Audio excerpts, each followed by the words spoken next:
The views and opinions expressed do not necessarily reflect those of Access Fort Wayne, the Allen County Public Library, or any other supporting groups.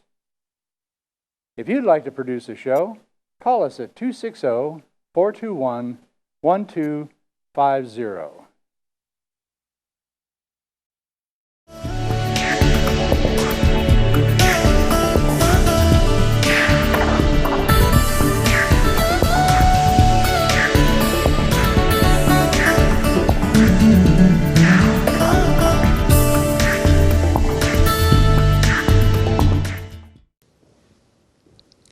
Hi everyone, I'm Mike Green, Public Information Officer in the Allen County Commissioner's Office, and welcome to Countyline, the public access television program featuring news and information about Allen County government. For this edition of Countyline, we come to you from the historic Baker Street train station in downtown Fort Wayne.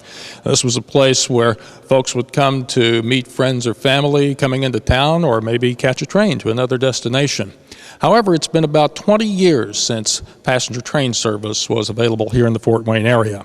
Well, now an effort is underway to study the possibility of bringing such service back to Northeast Indiana. And we're going to talk about that today with our guest to my left, Fred Lanahan, who is the president of the board of directors of the Northeast Indiana Passenger Rail Association, or NIPRA. And to my right is Allen County Commissioner Therese Brown, who's going to talk a little bit about county government's involvement and interest in this project. And Fred, first of all, as I mentioned, over 20 years since passenger train service was here in Fort Wayne. What happened that led to the loss of that service, and why is now the time to start looking at bringing it back? Well, the reason it stopped, we understand that there was a bottleneck, a traffic bottleneck, a rail traffic bottleneck in Northwest Indiana. It needed to be fixed. Amtrak, which provided the passenger service at the time, did not have the funds to do it. The state indicated that they could not or would not fund it, and so the result was that our two passenger trains daily each way that came through here were routed through South Bend on the track that runs from Chicago through South Bend, Elkhart, Waterloo, and then on into Ohio. So we lost those at that time, 1990. But now Indiana received $71.4 million 2 years ago from the federal government to fix that traffic bottleneck in Northwest Indiana. And the work is to start this spring, we understand. And then that will reopen the lines through Fort Wayne for passenger rail. So we are hoping to have this study shortly to show the state that it makes sense to support the effort to bring passenger rail back through Fort Wayne from Chicago and then east into Ohio towards Cleveland. And you have to have this study to give to the state because the state is, in essence, the one that initiates the discussion. Is that what I understand? Yes, pretty much. Not absolute, but for the most part, the state has to be the moving party to encourage an organization like Amtrak to come back in with passenger rail service. And the study, we hope, is to build the business case, which is what the state has asked for, to show that it makes sense to bring passenger rail back through Fort Wayne. Okay. Commissioner Brown, tell us a little bit about the county's involvement in this effort. Some money has been contributed to the study. What is it that the county feels is a positive for the community in bringing passenger rail service back? I think, Mike, one of the things that really is probably more glaring than anything, and not in a negative sense, but the economic situation that we're in right now, not only Northeast Indiana, but the country as well. And that meaning that there are a lot of individuals with gas prices as they are, trying to get back and forth to specific locations, and having rail service would definitely be advantageous to that. But on top of that, and really even more so for growth opportunity of Northeast Indiana, is to have economic development transportation tools available to companies that either want to expand or companies that would look to Northeast Indiana, and having one more transportation opportunity is going to help close some of those loopholes. Now, the county, as I said, is contributing $20,000 to this study. What are you hoping to learn from the study? Well, one, we're hoping, obviously, there has been some information already gathered and it's outdated, to bring it into the current time frame of what assets are out there and what potential limitations are out there, to identify a lot of those things. The need, definitely. I think one of the things that I learned in initially meeting with this organization to bring this forward to the full Board of Commissioners was the opportunity to realize that all along this track there is extreme excitement about bringing this opportunity back to this corridor. Really, quite honestly, it's coming from Cleveland through Toledo, Fort Wayne, and then heading on to Chicago. And we know that we would be reaching a populace of over several million individuals coming in and out of Chicago. So it's bringing it to the forefront. There's a lot of individuals, even since the commissioners voted unanimously to approve this donation, that when I have run into them, whether it's the grocery store, unfortunately still the gas station, but different areas, that they have said, hey, really glad you guys are doing this because this is really important. I remember riding the train. So even from a pleasure standpoint, it's going to free up opportunities for people to do some things, probably in a way that they might not economically be able to do so. Now, Fred, the focus obviously for us is Fort Wayne being the hub, but as we said, this is the Northeast Indiana Passenger Rail Association. So what other communities and entities have you talked to in this area who have either expressed a willingness to help with it or certainly an interest in what your organization is doing? Well, first and foremost, we've talked to the City of Fort Wayne as well as the Allen County Commissioners. We've also spoken to the folks in Warsaw at the Chamber and OrthoWorks. We've talked to businesses between here and there. We have recently met with the City of Gary, the new mayor, and her top staff, and they have warmly endorsed the whole concept. The proposed stop there would be at the new Gary Airport or the Gary-Chicago Airport. So there's a lot of enthusiasm. There's a lot of enthusiasm in our partners that we're working with, similar organizations in Ohio, who are looking forward to Fort Wayne being back in the rail passenger business, because our return to rail passenger service here will help improve passenger service in northern Ohio, Toledo, Cleveland, even Detroit, and then southeast from here towards Lima and Columbus and on to Pittsburgh. So we expect to see some major benefits for the city of Fort Wayne and this whole area. You mentioned the county's contribution is $20,000. The study itself, the one involving Fort Wayne to Chicago, is about an $80,000 study. How long would you anticipate that study will take once it gets underway? And assuming, I think we all hope, that it's positive in nature, what steps take place after that? Well, we're looking at a 3 to 6 month time frame for the study. And once we have that, of course, we're going to make copies available to the political entities locally who have supported us and the public, but we're going to provide them to NDOT and to the governor's office in Indianapolis to try and promote the case for the state becoming a moving party and helping us bring passenger rail, most likely Amtrak, but not exclusively, back through Fort Wayne. And we look for transit-oriented development in places like downtown Fort Wayne as a result of the resurgence of passenger rail in this area. And it's a proven fact in other parts of the country. It makes a big difference economically. So this probably will not be a fast process necessarily. This train will move a little slowly, but just the same, it's something. How long might we, if everything fell into place just right, how long might it be before rail passenger service could be established, do you think? At minimum, I would say about 18 months. Beyond that, possibly up to a little over 2 years. To get either passenger rail service established or enhance it in their areas. I would agree with that. I mean, this is one of those things that urgency in addressing this, especially getting the study done. You have to have all of your eggs put in the basket to be able to deliver to those agencies so that we can make that best case argument. Ultimately, I think it's going to be one of those scenarios that's going to give us, I think, a leg up because we have the existing infrastructure for the most part with, and using the term minor being relative, minor repairs relative to, actually building a brand new line, I think puts us probably a little bit farther ahead of some of these other other areas. But there is a master plan. I mean, I think as alternates for transportation that we know we're needing to look into, not just because of the oil situation that we seem to face periodically and more so of late, but we have air quality issues across this country. We have the need to get people out and about, exercise, whatever it may be. So it's just one more thing that's going to be advantageous, and I think we've got a fair argument to get those fundings. And you also got kind of a facility already in place to service the station. I know since 1990, when the rail service ended, there's been some work done here in the station to transform some of it into some office space. But would you anticipate this would be the hub for passenger rail service in Northeast Indiana? And if so, would there have to be a lot of work done here necessarily? I yield to my counterpart on that. Well, we would hope to have the building itself used. However, part of it has been turned over to a not-for-profit organization over the Rotunda area here. So we would hope to be able to work out something there. But in this day and age, you're going to have to add an elevator to get up to the raised track area. So it's possible it might be on one side or the other of the current building, if not through the center. But certainly directly in this area, if not in the center of the building.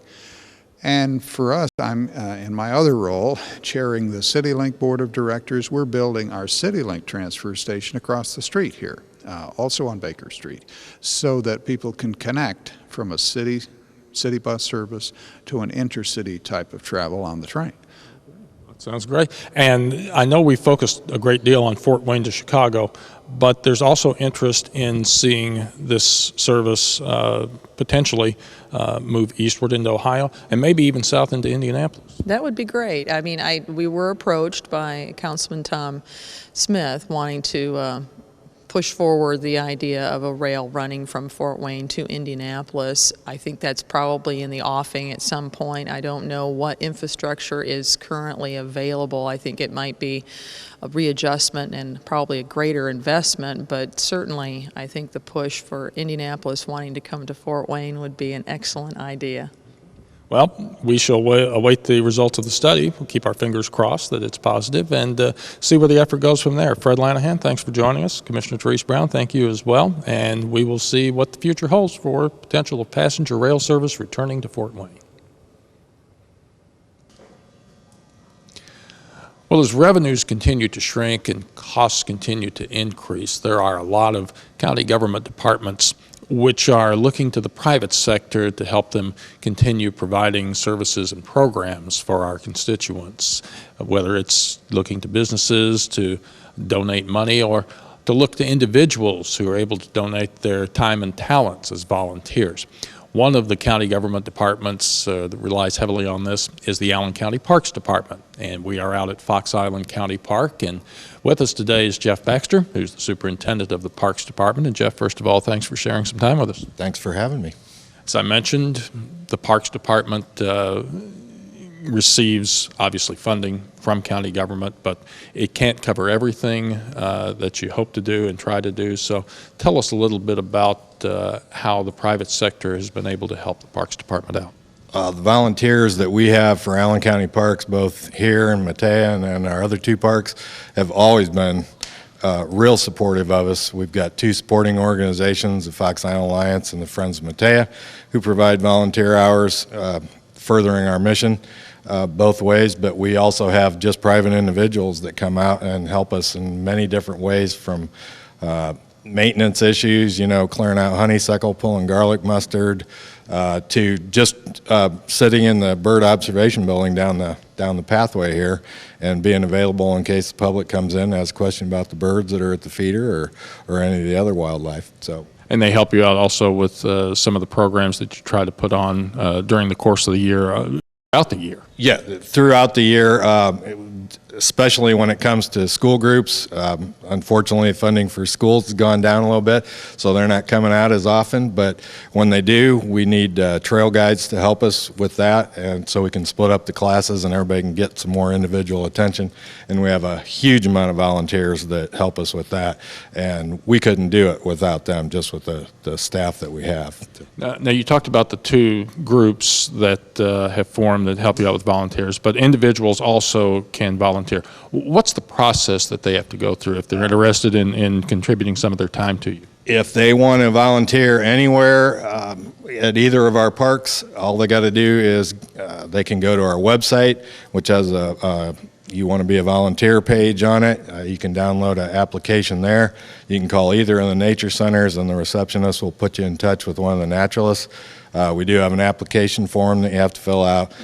We need some references because we do check those. Unfortunately, in this day and age, we can't just have everybody come out and do things, but we go through some background checks and that kind of thing and check your references, and once you're cleared, then you can come out and do pretty much whatever you would like to do, whatever your preference is. If you're not into working with kids or helping out with school groups or programs, that's fine.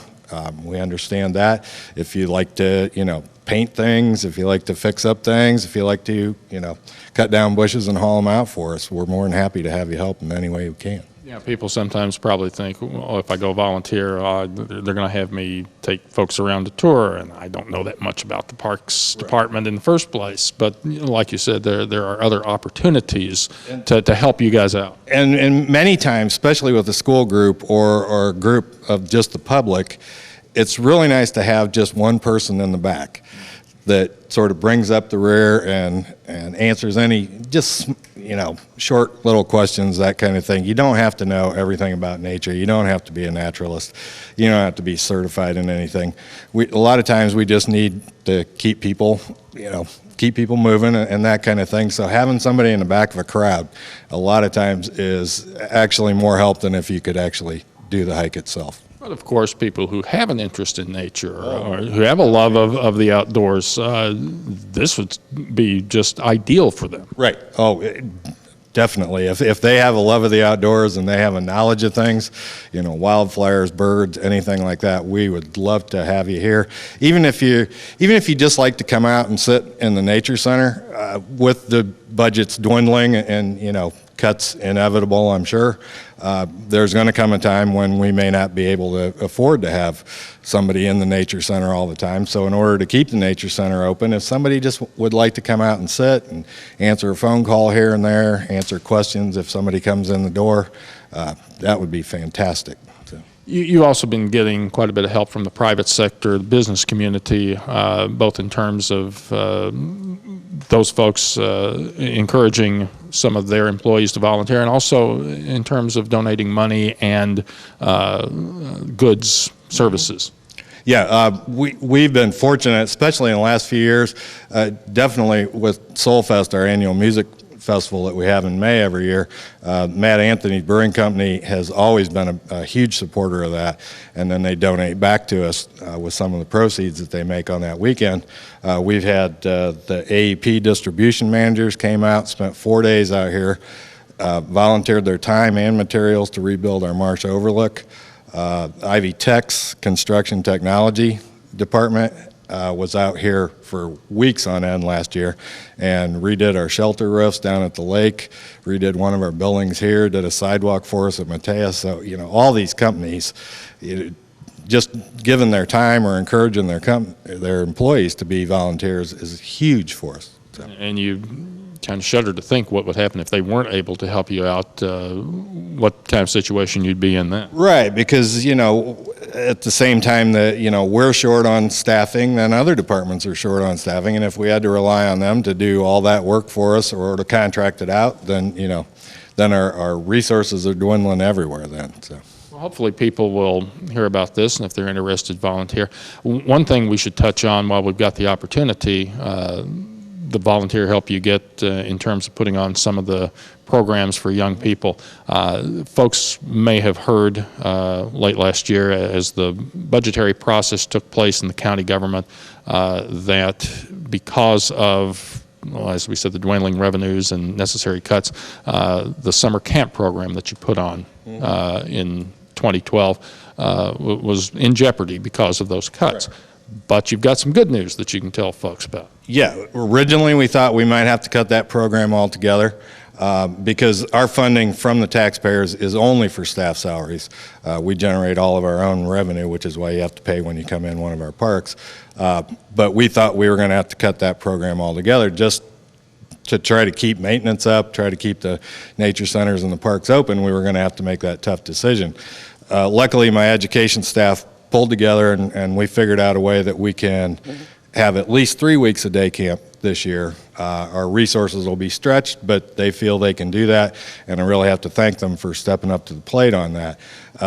In the meantime, though, we've had a few business people in the community that have heard that, you know, the day camp program was in jeopardy, and we've got one lady right now who's out trying to get 13 of her friends to give $100 each, and you know, that will be fantastic because that will add one more week on to day camp if we can do that.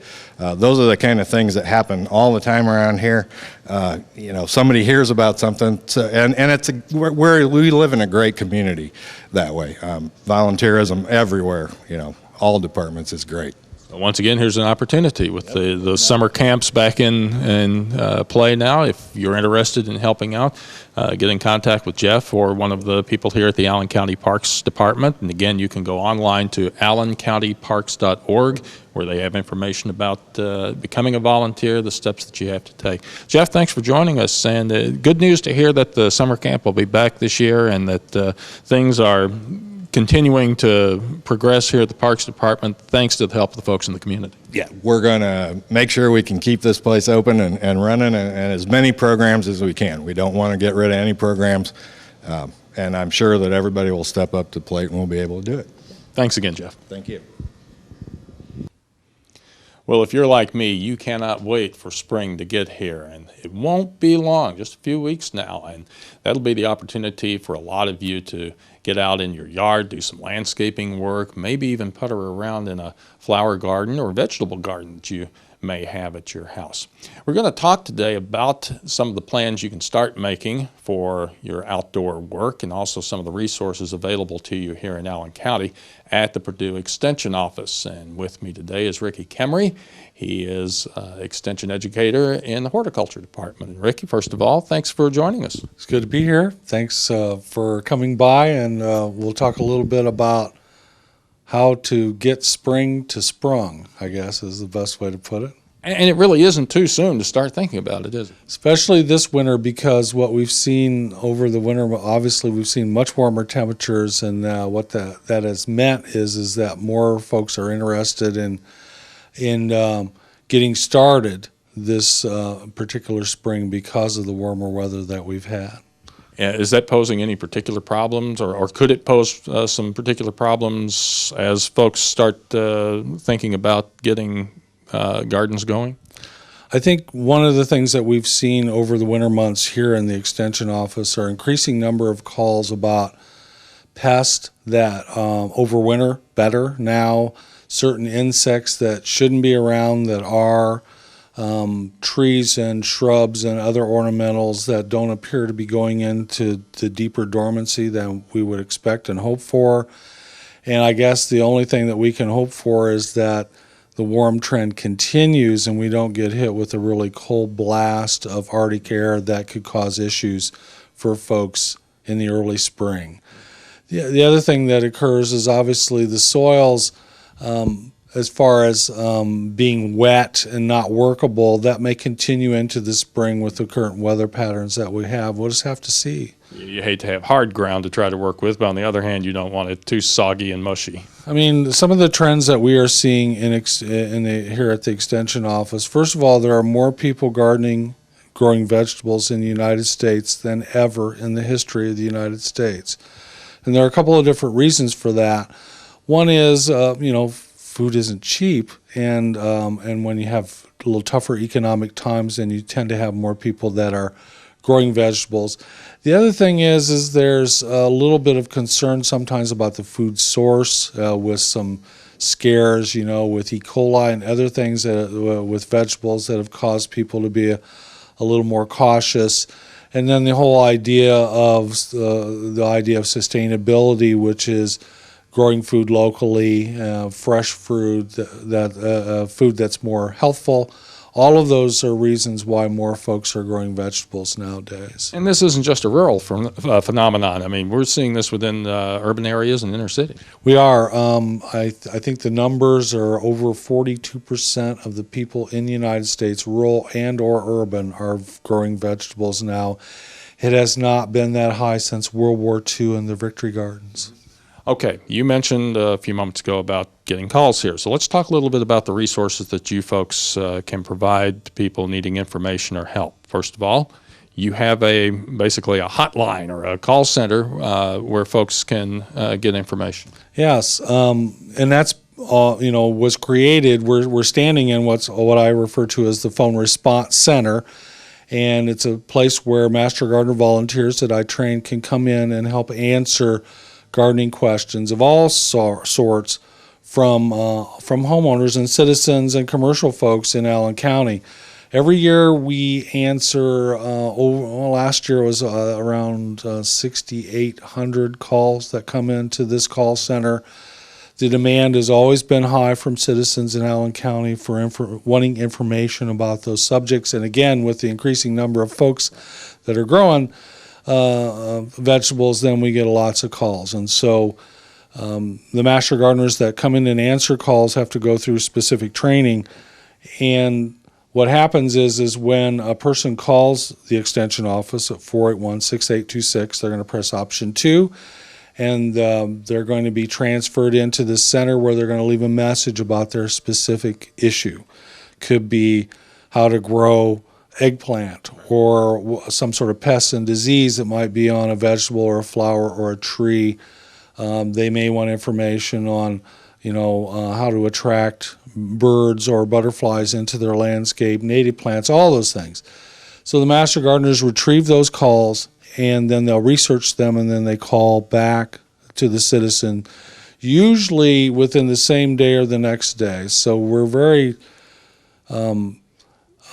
we really want to provide good customer service when folks come in here, and it's all volunteers, but they do a great job of answering those calls in a very timely fashion.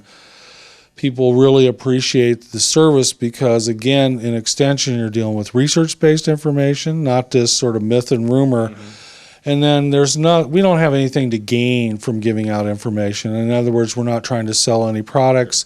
So that unbiased information, it's kind of hard to get that nowadays. And even trying to search the internet on your own, trying to find questions, you can find 5 different answers to the same type of questions, and it may or may not be relevant or even correct, but it also probably isn't relevant for our area because we have a very unique area where folks that are trying to, plant gardens or have a nice landscape or take care of their lawn, it's a little more difficult sometimes. Let me ask you this about master gardeners. This is something I presume anyone can become involved in, especially if they have an interest. What kind of training do they have to go through? It's rather significant training. In fact, a lot of folks that become involved with the Master Gardener program sometimes are surprised because it is a Purdue-based volunteer program. We have pretty high standards and expectations for our volunteers. So we always look for people that not only want to learn and take their knowledge level up in lots of different areas, but also we're looking for individuals that want to give it back. And so every year, usually in the fall in Allen County, we have a training program. There's usually about 16 or 17 3-hour sessions. They have to take a test. They have to serve a period of internship before we actually certify them. So it's not necessarily for the faint of heart, but the folks that get involved, I think, I have yet to meet anyone who hasn't enjoyed the experience, even though it's sort of tough sometimes. And not only do they work here in the call center, but they're also available to go out into the community and speak to groups or individuals. They do. Master Gardeners are involved with so many different things in the communities. Every year they volunteer over 15,000 hours into the community. I have about 300 active volunteers, 350. They'll help out in schools, in senior citizen centers. They help with city and county park programs. They work with horticultural therapy and hospitals. They work a lot with teachers in schools. They give lots of programs to the community. I have special focus group of master gardeners that work with community gardens, for instance, and they've helped to establish more than 30 community gardens in our area that didn't exist 3 years ago. Now, that's for adults who are interested in the program. You also have a program for young people who might be budding horticulturalists. Well, we first came up with the idea to create a Master Gardener Youth Program in around 1998. We offered, I think it's our 14th or 15th year now.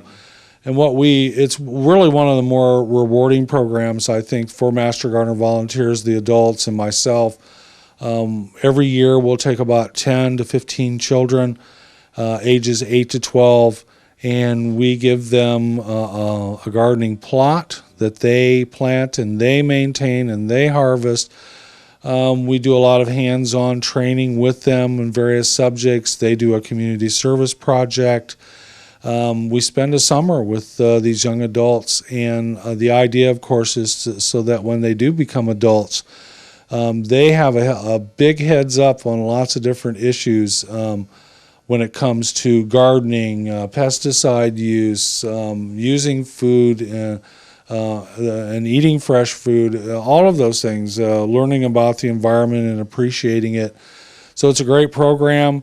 It usually runs from mid-June and the first part of August, 3 sessions a week, and it is for the right kind of young adult can be a very valuable program that helps them later on in life. Okay. Now, let's say I've got a problem with a plant at home, but I just can't seem to be able to describe it properly over the telephone to you folks. I guess the questions are, do you make house calls? And if not, is there any way I could bring the plant into you and have you take a look at it? Sure. Every year we do anywhere from 800 to 1,200 diagnostic samples. That's where folks will actually bring in a piece of the plant that's having a difficulty. We have a system where they can actually drop off that sample, and then myself or master gardeners will look at that and give them, again, a research-based or non-biased approach of what we think is going on. And that's been again, if you have an issue in your landscape and you have a plant that's all of a sudden not looking so good, or something else is going wrong with it, or a vegetable like a tomato all of a sudden starts developing spots and you don't know what's going wrong, this is a place where you can bring the plant. And there are not very many places you can do that.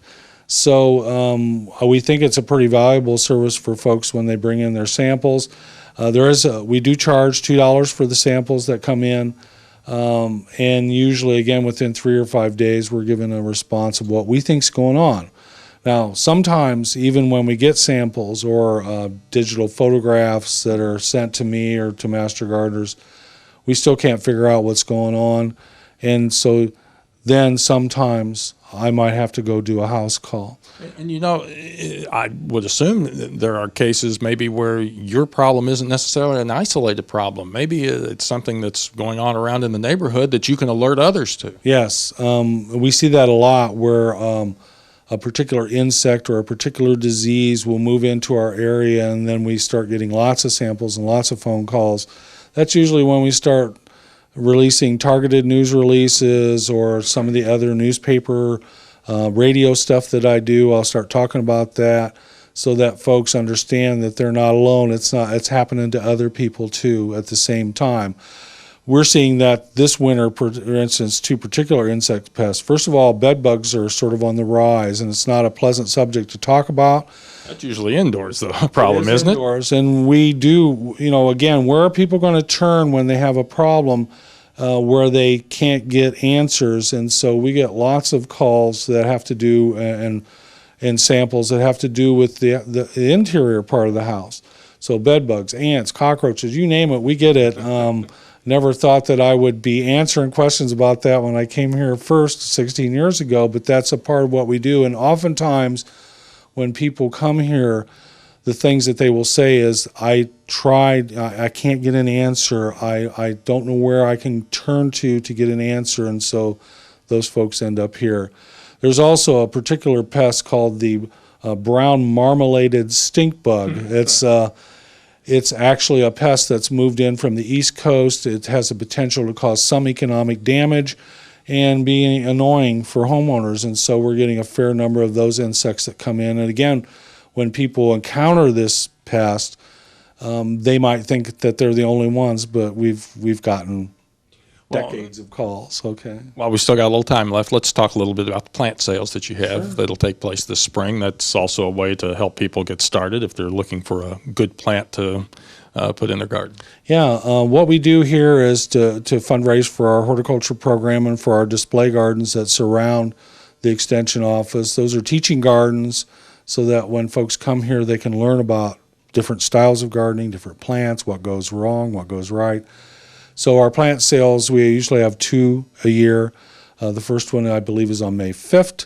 And we have master gardeners dig plants from their gardens, from these gardens here, and we offer them at very competitive prices for folks. And it's kind of a fun event because it's very casual. So folks can stroll around and take the opportunity to find maybe a plant that they can't find anywhere else. And when will that take place? The first sale is on May 5th, so it's a little earlier this year, and then June 2nd, I believe, is the next one. And we also have what we call a twilight walk in July, where folks can come out and they can ask master gardeners at the garden particular questions, take a look at the gardens. The gardens themselves here around the extension office are free. They can be visited anytime, and so it's a place where folks can come to get away sometimes from the hubbub of the city, but also a place where they can actually see the plants in the ground and decide for themselves if they like them, if they don't, or not. Ricky, give us the phone number once again for your office in case folks have questions. It's 481-6826, and for the garden hotline, it's option 2, or if you have questions or need directions, just hit option 3. And you can find out about problems you're having in the lawn and garden. You can also find out more about the Master Gardener Program and the Junior Master Gardener Program. Or you can stop by the Extension office, and it's located on the IPFW campus. Again, thanks, Ricky, for joining us. We appreciate it. Appreciate it. Well, that'll do it for this edition of County Line. Remember, you can catch any of the segments in this edition or previous editions of County Line on our video on demand site as well as our YouTube channel. You can get to both of those places by going to the county's website, www.allencounty.us. Thanks so much for watching.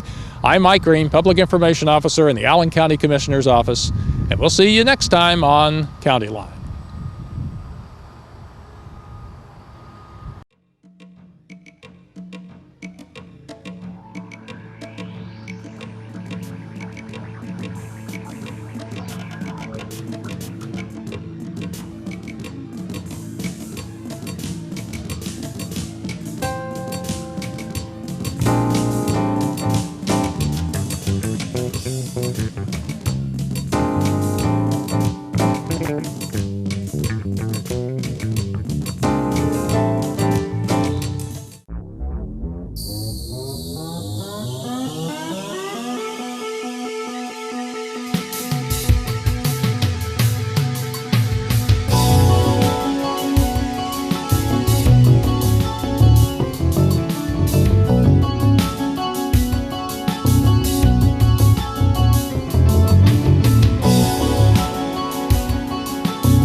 Council, we have a very special day today, so I'm going to turn this meeting over to Commissioner Peters before we get started. Commissioner Peters. Well, thank you very much. I think already we found one of the fallacies in this room, and that is I really need to be addressing this audience as much as I do this council. So, maybe if I turn the mic and stand in the middle.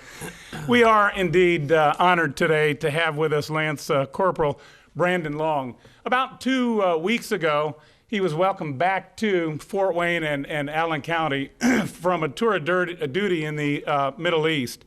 And at that time, I had really wished that I could be part of that celebration, but unfortunately, I was unable to do so. Just a little while ago, a week or so ago, Councilman and fellow Marine Kevin Howell came forward and he said, gee whiz, why aren't we doing something to honor the heroics of this young man? After all, he's made a great sacrifice for this community and for our nation. As I raised my flag, as I tend to do at home sometimes in the mornings, especially on special days, I thought of Lance Corporal Brandon Long this morning, and how often it is that we tend to forget those who have provided such a valuable service to us, those who have sacrificed for us in this community. And I am so thankful that Councilman Howell brought forth the idea to recognize the Lance Corporal's contributions and sacrifice to us this morning. I did tell him and his mother this morning this is kind of unique in that he's actually a part of a couple of firsts today. The very first meeting that the County Council has had in this very room after the transfer from the city-county building. And as I told them, as we're putting together this proclamation, it isn't something that county council and county commissioners often do together. In fact, as I joked with him, I said, heck, you need to come more often. You've united us this morning in a time when we hardly agree on anything. At any rate, I just couldn't be more honored this morning to have him here with us, to thank him for the sacrifice that he's made, to thank him for protecting and preserving our freedoms, and to thank him for continuing to make us a strong community and a strong nation in the United States. All I can say is, Lance Corporal Brandon Long, God bless you.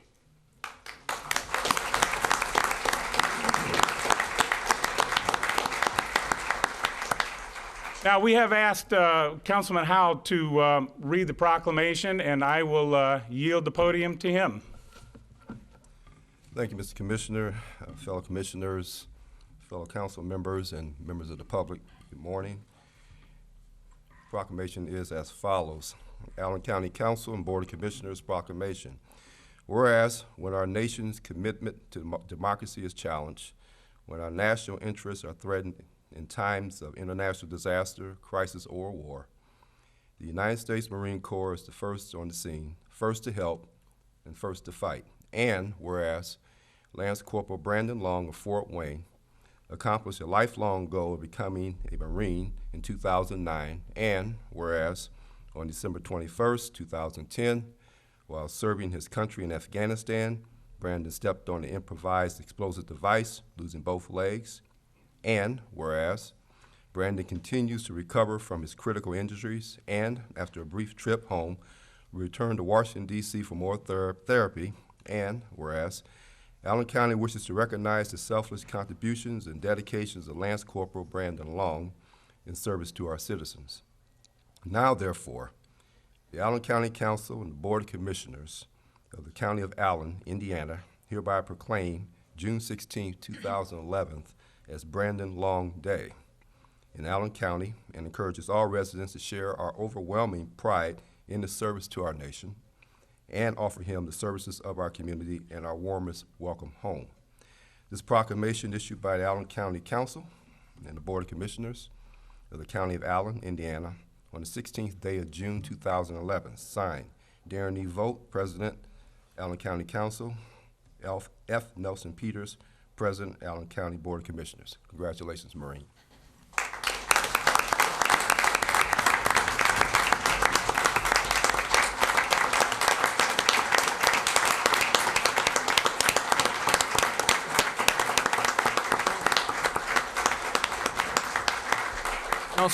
Council, while you're still standing, we're going to go around and congratulate him and present the proclamation. I want each one of you to remember that he has a new goal, and I don't know if you all noticed that, but his goal is to be the first double amputee to return to active military duty. So we need to continue to encourage him to reach and strive for those goals. His first goal was to be a Marine, and now his second goal is to be that first double amputee to do it. So let's continue to congratulate him on that. So, Council, if you would join me.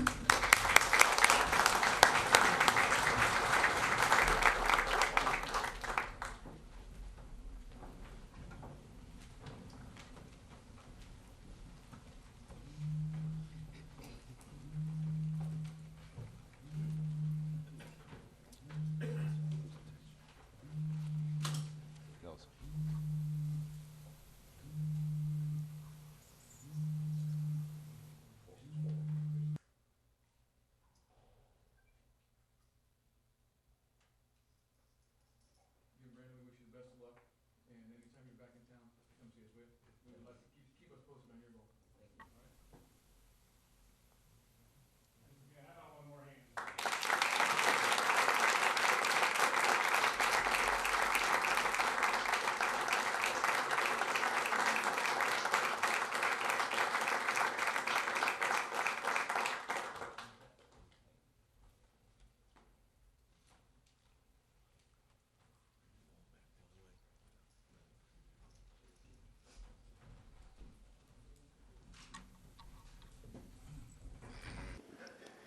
These are minnows, top-feeding minnows. You would see them in places like ornamental ponds and backyard garden pools.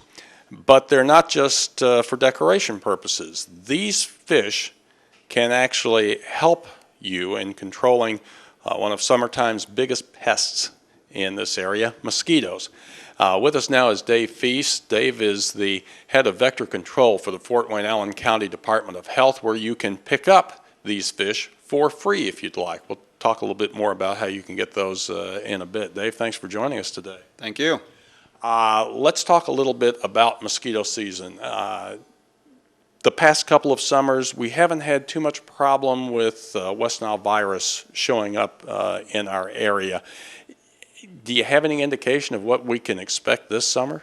Well, unfortunately, every season is different because of the weather. The types of mosquitoes that can carry West Nile virus, they prefer hot, dry weather, similar to the type of weather that we had back in 2002 when West Nile first entered into Allen County. It was a very hot, dry summer. These types of mosquitoes, they prefer to breed in little stagnant pools of water. So if you have ditches that dry up and leave little puddles, so like last summer it was dry, but then we had a lot of rain and it flushes out those little puddles of water. Now this season we've started out with a lot of water, a lot of rain, and now it's finally starting to get warm out, and so if it stays warm and all this water starts drying up, it's going to leave those little puddles of water. So unfortunately, it's hard to predict what type of season it's going to be. Okay. You brought some examples to show us, one of which we're going to take a look at. These are mosquito larvae, right? Yes, mosquito larvae. These are Culex restruans. This type of mosquito it can carry West Nile. It's actually more of a bird biter. In the early season, these types of mosquitoes will come out. They'll bite the birds. They'll pass it on to other birds. And what they're in the whole West Nile process, they're amplifying the virus out there. They are spreading it from bird to bird. And then later on in the season, there's a couple other types of Culex species that will come out, and those type of Culex mosquitoes are more of a human biter, but they'll bite the birds and then they'll pass it on to humans or horses or other possible victims. So we're out there trying to control these types of mosquitoes to prevent that transmission from occurring. Okay. And you have some other examples here. These are mosquitoes that could carry encephalitis, is that right? That's correct. The one species we have here is Culex salinarius, and this type of mosquito, and they're very small. With the naked eye, they're hard to distinguish between each other. But this type of mosquito can carry West Nile. It does come out later in the summer. Here we have Aedes triceriatus, female. This type of mosquito can carry lacrosse encephalitis.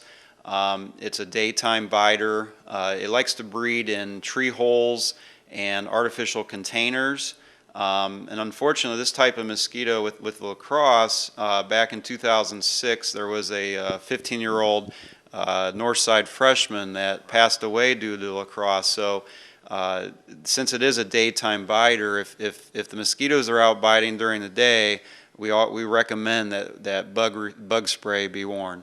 And then this is the male version, correct? Yes, males, you can tell by the naked eye via their antennae are real feathery.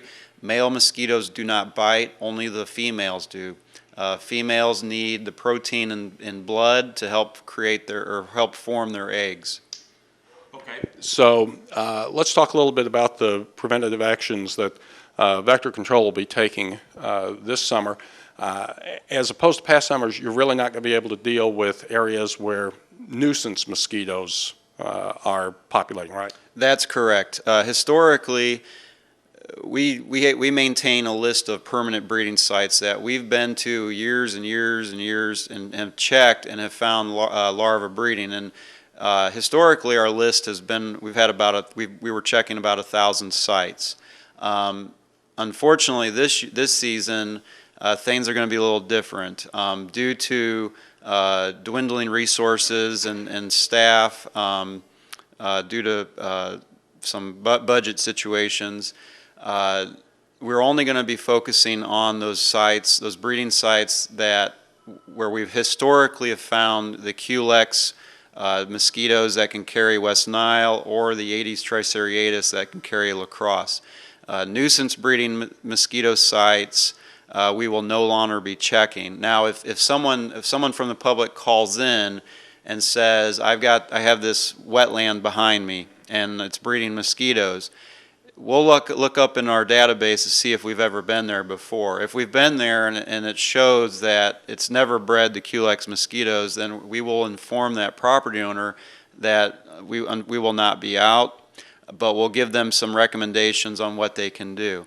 If we've never been to that site before, we will go out and check it. But if we find larvae in that water, we will bring it back to our lab, identify it. If it is Culex, the Culex type mosquitoes, we will come back out and treat it. If it is not, then we won't treat it. And again, we will let them know and give them recommendations.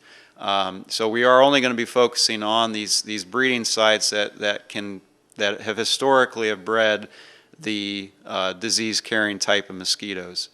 So this means obviously that people are going to need to take more preventative measures of their own. Tell us a little bit about things people can do, and obviously the first thing is make sure you have the type of repellent that'll keep mosquitoes away. Right. Yes. One of the measures that people can do around their home to protect themselves and their children and family is to wear some type of bug spray. There are several ingredients that people can look for when they're buying a product. Historically, the main one that people have always used is DEET. Any kind of off or cutters, or there's other products out there that have DEET on it, and they just have to look at the percentage. Like this can of Backwoods cutter the DEET is 23%. So it's been tested and studied, and it shows it can last with a 23%, can last up to 6 to 8 hours. There's other products, DEET products with 5 or 10% will last for a couple hours. So depending on how long you're going to be outside, you want to look at that percentage. There's also products with picardin in it. And again, depending on the percentage, that's how the higher the percentage, the longer it's going to last. So picardin is another product. Oil of lemon eucalyptus. Now this one is... It talks about lasting for up to 6 hours. Yes, lasts up to 6 hours. This one's 40%. So there's different ingredients out there that people can look for. On our website at allencountyhealth.com, if you go to the vector control page and then go to the mosquito pages, there's information on there, some guides on which one is the better one to use depending on how long you're going to be out. So that takes care of your body. Now, how about where you live, your residence area? I know you kind of mentioned this, touched on this earlier, but you want to make sure that there are no stagnant pools or ponds of water, especially that may form in like old tires, things like that. Correct. The best thing for people to do around their property is to look for where these mosquitoes might be coming from. Mosquitoes only need about 1/4 of an inch of water to go through their life cycle. So a bottle cap sitting out on your deck. If you need to clean out your gutters so the water can't collect in your gutters, flush out your bird baths once a week. If you have any low areas, small little low areas on the property, fill them in with dirt and then seed it so you can have grass there so the water doesn't collect there. The little drip pans or dishes beneath potted plants, water can collect in there, and I've pulled pots out of those and have found breeding going on in there. If you have ornamental ponds or water gardens, either run a fountain so the water is always moving, because mosquitoes, they like these, especially the type that can carry West Nile. They like stagnant water. So if you can't put a fountain in it, put some fish in there. And we do have our mosquito-eating fish here that we can give out for free to the public. They just need to bring a bucket of their pond water, and we'll give them some fish depending on what size of their pond is. These fish can be picked up from our office here at 2242 Carroll Road, Monday through Friday, 8 to 12 and 1 to 4. And we'll give them some fish. And the only caveat with these type of fish, they cannot be put in the Indiana waterways. Because they're part of the guppy family. They eat anything smaller than themselves, and if they got into an area of water in the Indiana waterways, they could wipe out bluegill, bass, those populations. So they're only meant for ornamental ponds, water gardens, abandoned or unmaintained swimming pools, things that are not going to drain out into the Indiana waterways. Well, Dave, we hope we won't have too bad of a season, but if so, I think we've got the public ready to take on mosquitoes. And again, if you need any of the fish, you can stop by Vector Control here on Carroll Road, and also more information about mosquitoes and other summertime pests available at the Allen County Health Department website. Dave, thanks so much for joining us. We appreciate it. Thank you.